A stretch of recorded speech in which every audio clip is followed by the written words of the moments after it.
কোন অপরাধের জন্য কাকে তলব করা হচ্ছে সেই বিষয়টি ইডিকে আগে থেকে জানাতে হবে। একটি মামলায় এমনটাই নির্দেশ দিল এলাহাবাদ হাইকোর্ট। তার পাশাপাশি খারিজ করা হলো সেই মামলার সমনও। আপনাদের আরো একবার জানিয়ে দেবো কোন অপরাধের জন্য কাউকে তলব করা হচ্ছে ইডিকে তা জানাতে হবে। একটি মামলায় এমনটাই নির্দেশ এলাহাবাদ হাইকোর্টের। গোটা বিষয়টি নিয়ে কথা বলবো। অঙ্কিতা বর্ধন টেলিফোন লাইনে জুড়ছে। অঙ্কিতা, দেখো, এই ঘটনাটা হচ্ছে উত্তরপ্রদেশের যে দূষণ নিয়ন্ত্রণ পর্ষদ রয়েছে, এই দূষণ নিয়ন্ত্রণ পর্ষদের একটি মামলায় ইডি তলব করেছিল অঙ্কুর আগরওয়াল নামে এক ব্যক্তিকে। তবে তিনি হাজিরা দেননি ইডি দপ্তরে। তবে তার যে আইনজীবী, সেই আইনজীবীর বক্তব্য হচ্ছে যে পিএমএল এর যে আওতা, সেই আওতায় তলব করা হয়েছিল এই অঙ্কুরকে। কিন্তু কেন তলব করা হয়েছে তা জানতেনই না এই মক্কেল। কোনো অপরাধ, এর বিষয়ে কি বিষয়ে তাকে তলব করা হবে, সবকিছু কোনো কিছুতেই নাকি অবগত করানো হয়নি। এবং আইনি যে খবর পরিবেশনকারী যে যারা এর ওয়েবসাইট গুলি রয়েছে, সেখানেও কিন্তু এই বিষয়গুলো উঠে এসেছে। দেখো, আরো বিভিন্ন সময় দেখা যায় যে ইডিরা বিভিন্ন জায়গায় অভিযান চালায় বা জেরা করে, তখন সেক্ষেত্রে কি কারণে তাকে জেরা করা হচ্ছে সে বিষয়টা কিন্তু স্পষ্টভাবে খুলে বলা হয় না। সে জায়গায় দেখা যায় যখন জেরা করা হয়, জেরা করার পর তার বিরুদ্ধে যে অভিযোগগুলি আনা হয়েছিল সেই অভিযোগগুলি হয়তোবা সেই অভিযোগের সে অভিযুক্তই নয়। কিন্তু সেই জায়গায় কি হচ্ছে, ও সমস্ত ব্যক্তিদের কিন্তু সময় নষ্ট হচ্ছে। যেহেতু তাদের বিরুদ্ধে কোনো ধরনের তথ্য নেই, প্রমাণ নেই, সেক্ষেত্রে অনেকটাই সময় নষ্ট হচ্ছে। তাই এবার কিন্তু এই উত্তরপ্রদেশের এই ঘটনাকে কেন্দ্র করে এবার কিন্তু এলাহাবাদ হাইকোর্ট একটা বিশেষ রায় দিয়েছে। কি সেই রায়? এবার থেকে যদি ইডি তলব করতে হয়, সেক্ষেত্রে কিন্তু প্রথমে কেন ব্যক্তিকে তলব করা হচ্ছে, কেন ব্যক্তিকে জেরা করা হচ্ছে, কি কারণে জেরা করা হচ্ছে, এর পেছনে কি কারণ থাকতে পারে, সবটা বিষয় প্রথমেই উল্লেখ করতে হবে।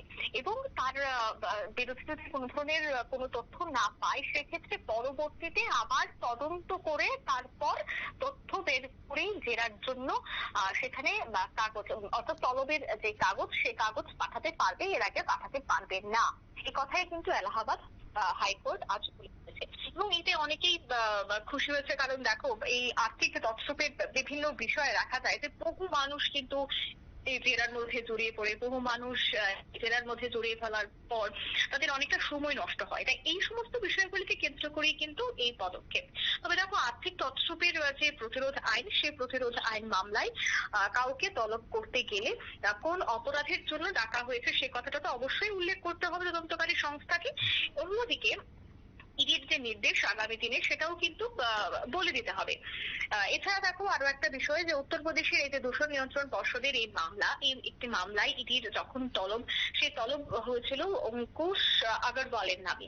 তবে সেই ব্যক্তির আইনজীবী যে কথাটি বলেছেন, তারপরই কিন্তু এলাহাবাদ হাইকোর্ট এই বিষয়টির উপর তারাও জোর দিয়েছেন, এবং জোর দেওয়ার পর সবটা বিষয় কিন্তু অবশেষে খোলাসা হয়েছে। তবে হাইকোর্টের বিচারপতি রাজেশ সিং চৌহানের বেঞ্চ মামলাটির শুনানি ছিল, এবং মামলা শুনানিতে ইডির যিনি আইনজীবী, তিনি বলছেন যে কাউকে তলব করা হচ্ছে মানে নিশ্চয়ই কোনো মামলা তদন্ত চলছে। তবে ওই মামলাকারীর ক্ষেত্রে কেন নির্দিষ্টভাবে কিছু উল্লেখ করা হয়নি তা আদালতে স্পষ্ট জানতে পারেননি ইডির আইনজীবী। এই বিষয়ে দেখো, তথ্য জানানোর জন্য আদালতের কাছে আরো সময় চান তিনি। তবে মামলাটি দীর্ঘায়িত করতেও চায়নি আদালত, তাই ইডির এই সমন খারিজ করে দিয়েছে বিচারপতি।